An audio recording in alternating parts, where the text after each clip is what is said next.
Coucou! Dia tonga soa eto amin'ny fandaharana Jeanne Forêt Santé aty Canada indray ianao. Ny resahantsika anio zany dia ny momba ny hoe ohatry ny ahoana izany hoe tena namana. Tsara ho marihana aloha fa hoe inona izany ny famaritana tsotsotra ny atao hoe namana. Ny namana zany dia ireo karazan'olona izay ifaneraserana amin'ny fiainana andavanandro. Izany hoe olona anankiroa zany izay mifanintona, mety mitovy fomba fijery, mety mpiara-monina, mety misy zavatra niraisana ny fanaovana dia nahatonga an'ilay hoe finamana. Zay zavatra rehetra izay zany no mifamaofao zany no mahatonga ny olona anankiroa mifanintona dia atao hoe mpinamana. Ka io dia mety vehivavy samy vehivavy ny mpinamana, mety vehivavy sy lehilahy. Tsy misy zany ny famaritana manokana ny resaka sexe zany amin'io lafin-javatra iray io, fa dia fariparitana fotsiny zany hoe fifanontonan'ny olona anankiroa izay misy zavatra iarahana manao izany. Misy karazany maro ny namana, dia ao zany ny ataontsika hoe namana zany hoe ao anatin'ny ataontsika hoe relation zany, ka mety somary lavidavitra ihany zany ny hoe fariparitan'ny fifandraisana amin'izay fotoana izay. Satria raha ohatra ka hoe relation zany dia mety voafaritra fotsiny zany ny amin'ny hoe misy karazana vanim-potoana na événement zany izay iarahana. Zany hoe tsy tena miditra tanteraka amin'ny fiainanao zany ilay olona, zay ny atao hoe relation zany. Misy koa zany ny ataontsika hoe namana sy tapaka. Izany hoe ireo zany dia ilay ataontsika zany hoe fariparitan'ny fiarahamonina. Izany hoe olona izay miara-monina aminao zany, fa saingy ny hoe tena namana, ny tena namana zany io indray dia tena hafa dia hafa ny fipetraka io. Satria ny tena namana zany dia ilay tena ataontsika hoe akaiky ny fonao indrindra zany, ary dia miditra ao anatin'ny fiainanao mihitsy ny tena namana. Ka izay zany no ho fariparitatsika eto zany hoe inona ny atao hoe tena namana. Satria maro mantsy zany ny zavatra manjavozavo manodidina an'izay hoe tena namana izay dia mety mahatonga fahadisom-panantenana zany amin'ny olona maro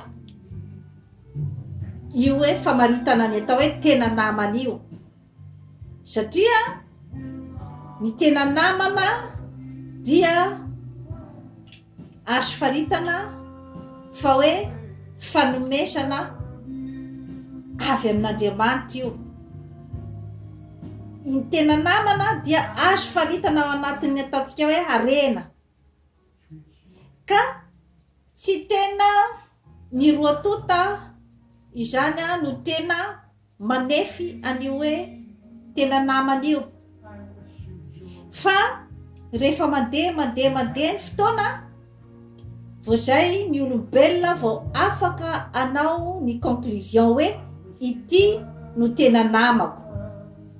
Rehefa mandeha ny fotoana, fa io tsy hoe hafanam-po, fiatanam-po, mandehandeha vetivety kely mafanafana eny ny fiarahana de hoe ity ny tena namana. Tsy atompoko, ny tena namana dia rehefa mandeha ny fotoana ny tena namana dia miara ny zaka ny mafy. Ny tena namana dia afaka zany maminavina ny ao anatin'ny fonao sy ny atim-panahinao, ary dia afaka foana zany io tena namana io mi comprendre na ny zavatra tsy nety nataonao na ny adisoana nataonao, ary dia manaiky anao amin'ny maha izy azy anao zany. Ary ny tena namana koa zany dia afaka miteny aminao ny zavatra marina, ny zavatra marina izay mety handrendrika anao, dia afaka miteny izy hoe tandremo ny zavatra ohatran'izao, na dia atao ara hoe aza ontsiny zany io zavatra io. Ary ny tena namana dia tsy mba mandatsy ary mahay miaro foana an'io namana io raha ohatra ka misy ny mpanaratsy izay tsy eo akaikiny. Izany hoe raha ohatra ka tsy eo zao ohatra ny olona iray, ka raha misy tena namana eo dia tsy izy mihitsy no andeha anaratsy an'io namana io, fa mahita foana izy zany zavatra izay anatsarana an'io namana io, ninona zavatra lazain'ny olona eo. Izay zany amiko ny famaritana ny atao hoe tena namana. Ary dia tsy mijery alavita tany io, fa ny tena mpinamana dia mifampiantso foana na amin'ny internet na amin'ny alalan'ny email na amin'ny alalan'ny telefona. Ny tena mpinamana dia na dia efa samy efa lehibe ara na ataontsika hoe mbola voakely no ny namana, dia efa samy miparitaka amin'ny toerana rehetra zay andehanany any dia mbola mahita foana zany io karazan'olona io zany ny hoe ahoana ny fandraisany. Ary dia olona izay mifampizara tsy ambaratelo, ary dia mahay manafina an'izany tsy ambaratelo izany. Ka ireo karazan'olona ireo zany dia tsy misy firy eto ambonin'ny tany, azo isaina amin'ny ratsan-tanana zany ny atao hoe tena namana, raha ohatra zany ka hoe eto ambonin'ny tany zany no resantsika. Natao ara hoe reny leader goavana be reny izay manana olona tarihana maro dia maro aman-jatony amanarivony ny leader anankiray dia tsy misy afaka hiambo hoe mananamana betsaka, hoe manana tena namana betsaka. Mety mananamana betsaka fa tsy manana ny tena namana betsaka. Azo isaina amin'ny ratsan-tanana, fanomezan'Andriamanitra ny tena namana. Izany hoe raha azontsika adika amin'ny teny frantsay zany dia irony atao hoe âme sœur ireny irony. Ka io dia mety ho ao amin'ny fianakaviana, mety ivelan'ny fianakaviana, mety ny vadinao, mety ny rahavavinao. Zany zavatra rehetra izany zany dia hoe karazan'olona mety hitoerana izay fahasoavana izay daholo zany.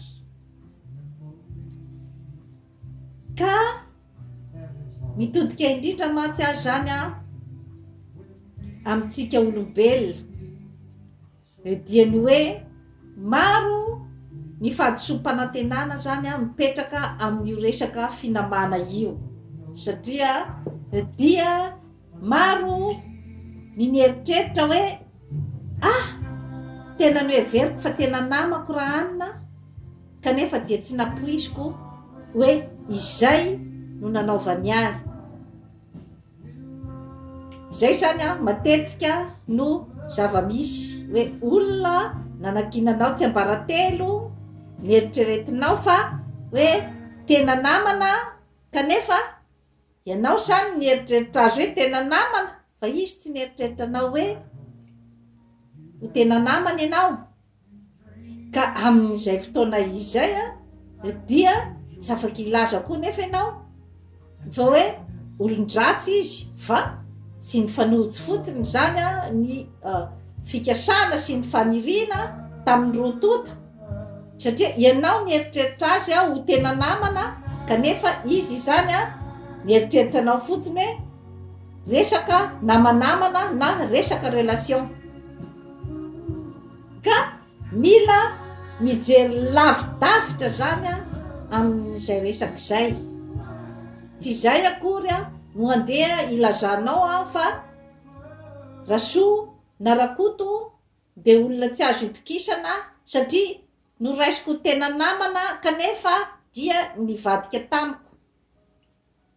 Tsy afaka tena anambaran'izay zato isan-jato ianao satria mety tsy mifanaraka amin'ny rakoto na rasoa zany a ilay a hoe fifandraisana aminao. Ka tsy tokony atao hoe zavatra dia ampalahelo ny zavatra izay niseho fa iny zany a no tokony ahitanao mandritry ny fiainanao eto ambonin'ny tany hoe iza ny tena namanao. Izay efa ny fariparitako teo aloha teo zay zany a no hoe definition-ny atao hoe tena namana. Na dia rendrika ara ny sambo ny tena namana dia mijanona eo foana. Ny namanamana dia mitsoka rehefa ratsy ny tantara. Ny namanamana dia mety maro ny zavatra zany a izay a nampifanitona na tonga ny hoe namanamana na ny relation.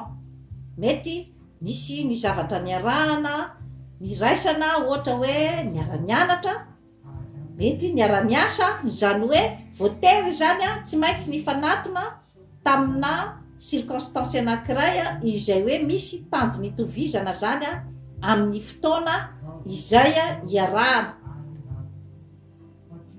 Dia amin'izay fotoana zay a hoe tsy maintsy mitady olona ianao mba iarahanao mipetraka ohatra any am-pianarana, mba iarahanao mitafatafa, iarahanao manao devoir, mety mba mahay kokoa ngamba n'ilay namana. Dia amin'izay fotoana zay a dia voasitona zany a ny olona iray a ny hoe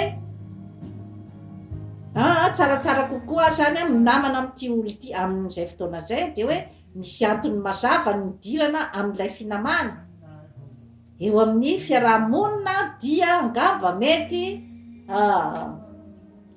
mpiaraka mivory ngamba amina événement iray izay organisevan'ny fiarahamonina. Mety mpiara-mivavaka dia mifankahita ao foana mifampiarahaba fa izay tsy midika hoe tena namana.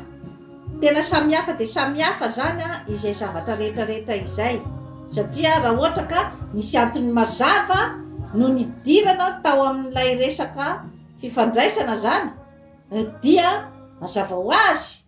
Fa rehefa tsy misy intsony zany ilay karazana intérêt nidirana tao anatin'ilay finamana dia mazava ho azy fa anjary atsatsotsato ny finamana. Izany zavatra rehetrarehetra izany zany a dia entiko fotsiny a anazavana ny hoe karazana fifandraisana misy eo amintsika olombelona izay a ampiasana ny karazany ataontsika hoe zany a ny fo sy ny fanahy ary ny saina izay mifamahofao ao. Ka mila fomba fijery lavidavitra zany a mba ahatonga anao tsy hovoan'ny fahadisom-panantenana raha ohatra ka misy izany ny ataontsika hoe fitsipahana na ny fisitana ao anatin'ilay finamana. Raha ohatra ianao ka mieritreritra fa hoe ity olo ity dia tena namako, anakinako zavatra maro, kanefa tsy arakaraka izay zany no mety ho fisehon'ilay tantara. Ka zany zavatra rehetrarehetra izany dia ao anatin'ny fahaizana mandinika ny olona manodidina anao sy ny fiarahamonina. Zay tsy midika hoe rehefa tsy niditra tena ho namanao zany ilay olona, rehefa tsapanao fa tsy tena namanao zay akory tsy midika hoe andeha hisara-bazana aminy, fa mba hainao fotsiny zany hoe rehefa misy zany ny zavatra tahaka an'izao dia olona ohatran'izy no andeha hiatsapazako. Matetika izay tena namana izay no eo amin'ny fotoana izay tena mangirifiry amin'ny fiainana. Ka io zavatra rehetrarehetra io, ny finamana dia karazana ihany koa izy io engagement. Izany engagement raisinao amin'ilay fifandraisana, satria tsy maintsy kolokoloina. Raha ohatra ka ny andaniny ihany no tena mikoja n'ilay finamana dia mety ho reraka, fa tokony zany hoe misy zavatra mifamaly zany ao anatin'ilay finamana, vao zay vao afaka itohy ary andeha lavidavitra kokoa, ary andeha any amin'ny tsaratsara kokoa sy itera-boka-tsoa ho anao. Dia toy izay sy toy izay indray tompoko lahy sy tompoko vavy no azo natolotra anao an'io. Manaova abonnement amin'izany Forest Santé aty Canada fa hanatsara ny fiainanao. Bye bye.